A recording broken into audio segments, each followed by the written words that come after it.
Wiley coming in as well as Jeff Taylor. Also, we'll go ahead and get started with Frank. Just give me 1 second here. We'll get back to recording. And we'll get going right up here in the front, please. Frank, JJ, President, InsideRunnerSports. Yep, we're going to do the microphone as well. Please wait for the mic. Thank you, Coach. Appreciate it. Oh, you're welcome. Can I sit right here? I know we have Charles coming in as well. We do have one question already for Frank. Frank, just what's the mood like in the locker room after today's game? You know, I mean, everybody's sad. You know, we didn't get the job done. Gonna watch it, feeling good on it. You know, I try to come back next year and win it. Go ahead, right up here front.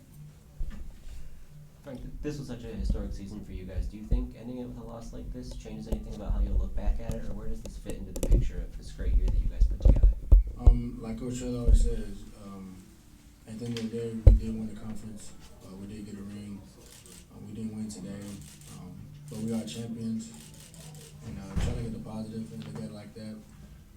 But you know, it's tough for us right now, and I feel bad for the seniors. Question for Coach Traylor. Jeff, what were the emotions coming off the field following the game? Obviously, we're frustrated. That was a really good football team tonight, and they played really well. And we're disappointed, and frustrated and disappointed. That's the best way to describe it, and that's how we feel right now. Jeff, you said kind of win or lose in this game, you wanted to come in and play with the culture and all the things that got you to this point. Did you feel like you guys at least brought that and brought those things to the way you wanted to? Yeah, no doubt. Our kids competed all the way to the end. There was never any sense of that whatsoever. It's frustrating when you play really good people. They make you look bad at times. But I'm disappointed in myself. 4th down and 1 call, and 3rd down we were not very good. And that's on me. You know, I'm the coach, and their kids do what I ask them to do, and that's on me. Over here to the left, please. Jeff, I have a feeling I know why you did it, but the hat you wore tonight seemed to go over pretty well with a lot of your peers across the state. What kind of made you feel it was important to do that, to show that kind of support? Well, those guys are the reason I'm in this chair, and I'm sorry we didn't play well tonight. It'd have been a lot better if we'd have put it on and played better. They might be ready to kick me out of the club right now. That's all that was. They had sent it to me, and they asked me if I would do that, and I was honored. 1, they'd sent it to me. 2, they'd asked me to, and I'm just disappointed we didn't perform better. And it was not lack of effort. Our kids were fantastic, and it's my job to coach them better. End of story. Over here to the right. Ray will bring the microphone over to you. Jeff, it looked like you were down a significant number of players in certain key positions. Can you share with us exactly how many players were out today and how that impacted the game? We were missing, you know, up to 25. Anywhere from grades to COVID to flu to NFL to injuries. It is what it is. You know, our guys that were out on the field are the ones that need to be talked about. They were fantastic. They gave me everything they had. It was unfortunate, but we had enough tonight, and we just didn't get it done, and that's on me. Right over here in the middle, please. Coach, you missed last year's bowl game because of COVID. What did it mean to you to finally be able to be out there with the team for this year's bowl game? Well, this last 2 weeks felt just like last year. I mean, every test you're nervous, and every time a kid coughs you're worried, and every time they got a fever you're worried. It was very much deja vu, except I was here to be with them this time. And but I was glad to get to be here with them. It was a great environment. Our fans were fantastic, and our kids competed. And I told them, you know, I've been a head coach 17 years. Unfortunately, I've only won my last game 3 times. So I've had to give this speech quite a bit. They're probably all wondering why I'm their head coach if I hadn't won my last game but 3 times, right? These are tough speeches. But what I know about our kids, we're going to continue to play great teams last. because we're a great team. And that was a really great team we played. We didn't play some slappy out there. That was a good football team. And if their team would have been in the conference championship, they kind of got hit like we got hit. And it wasn't a real reflection of how good they were the last time they played. That was a really good football team. We're gonna go back down here, back here. Jeff, I know you're disappointed, but in over 100 years of college football in the state of Texas, less than 10 teams have won 12 games in a season. How long do you think it'll be before you kind of see that perspective, get over this disappointment, and convey to your players just how special this season was? I never will.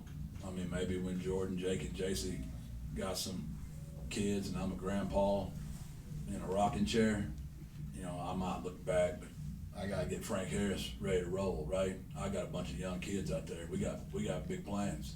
So I gotta get to work. I gotta be a better football coach, you know, so I can get him ready.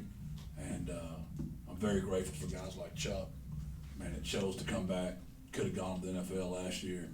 Played the last game, eligible, single-digit guy, led the entire year. That's what this game's about, man. Football's the greatest example of life. Life's hard.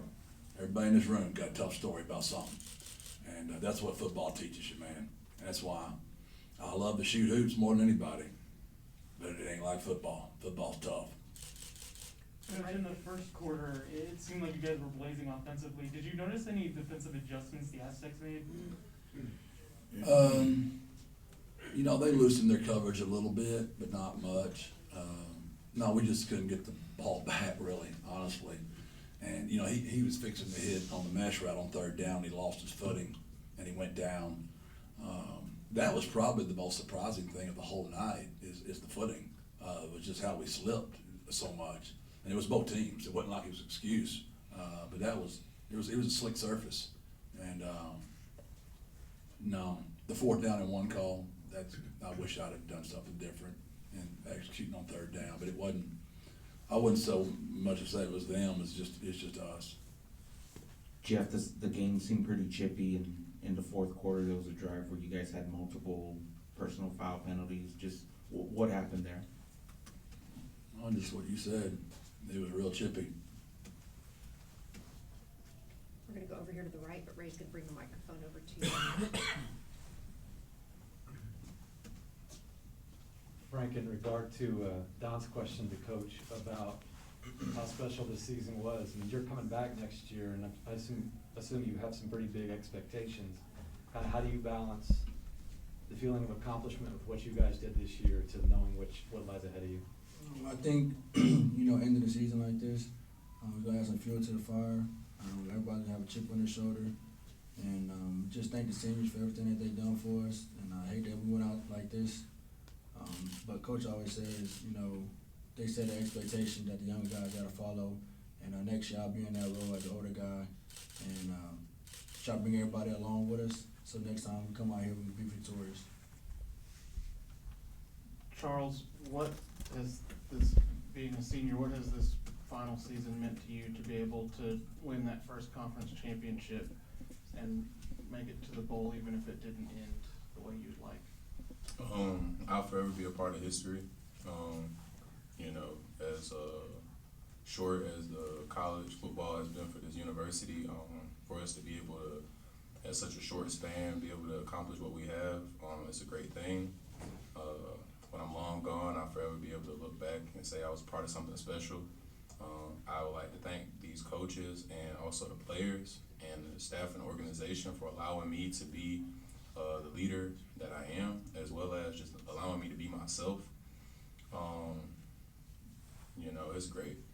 I mean, it wasn't how we wanted to end it, but you know, it makes me, you know, it's crazy because it's like two sides of the coin. It's like we didn't get it, but now I know when I'm gone, the guys that are under me gonna have something to fight for in this off season and going into next season. So, you know, it's surreal. We're gonna head to Zoom now. We have Paul Garrison on Zoom. Go ahead, Paul.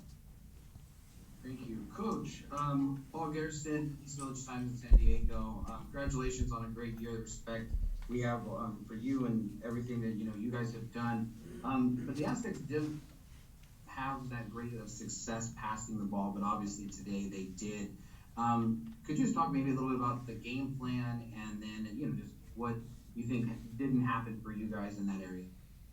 I thought y'all's quarterback played really, really well. There's a lot of those passes, I don't know what we could have done about them. He was really good tonight. I think 45 is a great receiver. I think he made a bunch of good just one-on-one plays. And obviously we were very committed to trying to stop y'all's running game because your running back was so good. And your offensive line's very good as well. And y'all got a very good football coach. He's been winning football games for a long time. And he probably outcoached my butt, to be honest with you. Thank you. All right, if there are no, go ahead. Another one over here. Jeff, regardless of tonight's result, this season has kind of been a turning point in the program's success. Can you just speak to where you feel like the program is headed and then overall direction? Yeah, there'll be a time for that. I'm just not in the mood really for that. I'm still ticked, I can talk about we don't talk about winning and losing a lot, but I'm just not really in the mood to talk about the future right now. Except for I will say what these two guys are a great example, JJ, of the bar that he set and what he knows he's got to uphold next year for those returners. That would be the most I would comment on that right now, because you go down that road, we're just going to be in the moment right now and just stay ticked off of the world for a little while longer. Over here to the right again. Jeff, you guys had the run game going in the first quarter, and then it wasn't there as much offensively the rest of the game. Was there something that changed in that regard? We probably weren't committed to it as much, and that's probably me. Probably should have tried a little more, but we really felt good about our outside throwing lanes and the matchups, and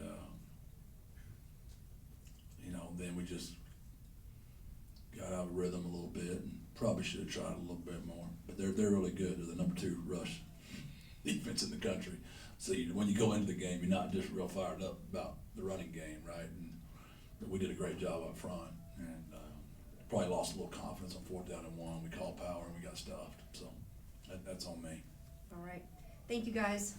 Really appreciate the time tonight. Frank, Charles, Coach Traylor, thank you for your time. Thank you guys. Thank you.